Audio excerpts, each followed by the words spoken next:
কফিতে দুধ চিনি মেশানো তো সাধারণ ব্যাপার, কিন্তু ভাবুন তো যদি কাপে ভেসে ওঠে ভাজা ঘাসফড়িং কিংবা গুঁড়ো করা শুঁয়োপোকা। এমন অভিজ্ঞতা নিতে চাইলে যেতে হবে চীনের ইউনান প্রদেশের এলজিটি ক্যাফেতে। ক্যাফের মালিক সুচিং নিজ হাতে তৈরি করেন বাম্বু ওয়ার্ম আমেরিকানো গ্রাসহপার লাতে। টেবিলে বসে গ্রাহকেরা স্বাদ নেন এই কফির। কেউ কফির সঙ্গে, আবার কেউ সসে ডুবিয়ে স্বাদ নিচ্ছেন আস্ত এসব পোকার। অদ্ভুত এই রেসিপির জন্য ইন্টারনেটে রাতারাতি ভাইরাল ইউনানের এই ক্যাফেটি।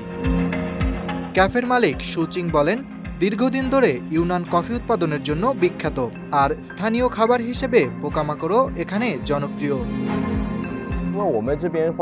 কফির সঙ্গে পোকার এই মেলবন্ধন আমাকে নতুন কিছু করার অনুপ্রেরণা দিয়েছে। পোকাগুলোর স্বাদ খুব মচমচে, কফির তেতোভাবের সঙ্গে এটি একেবারে পারফেক্ট ম্যাচ। ক্রেতাদের অনেকেই দারুণ আগ্রহ নিয়ে স্বাদ নিচ্ছেন এই নতুন পানীয়ের। শেনডানি নামের একজন নারী গ্রাহক জানান, কফির সঙ্গে পোকার এই সংযোগ দুর্দান্ত এবং আমার পরিবারের স্বাদ ও রুচির সাথেও একদম মানিয়ে যায়।